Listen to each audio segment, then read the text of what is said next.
thank you for joining me for this week's midweek reflection, and I hope you're having a happy and a peaceful Christmas time.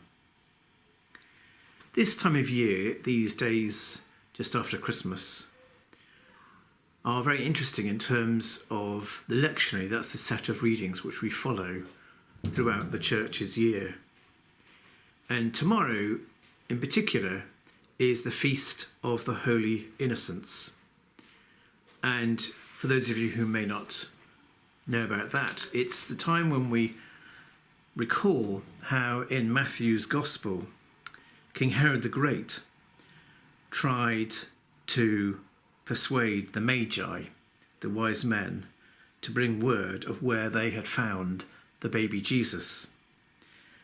And Herod's desire was very simple. He wanted to murder Jesus. He wanted to eliminate him completely.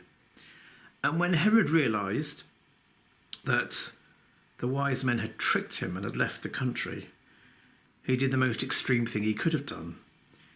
He ordered for the killing of all the children under the age of 2 in and around Bethlehem. These were God's holy innocents, hence the name of this feast day. And it strikes me that in our own time, children suffer just as terribly around the world as they ever did. As we speak, the war in Gaza has, over these last 3 months, seen at least 4,000 or 5,000 children dying, and indeed it may be many more than that.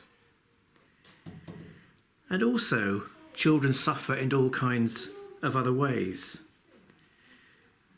Children suffer through child trafficking, and many, many millions of children around the world are victims of poverty. Children in Jesus' world played a very, very lowly part in life. They had a very low place in the pecking order. And it's all the more striking then that Jesus speaks very harshly of those who would treat children badly.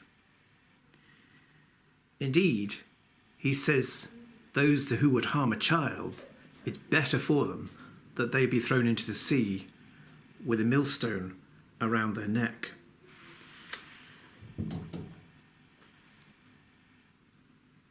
I think it's interesting that as we go through life, we lose connection with our childhood roots. We lose that ability to see things as we do when we're very young.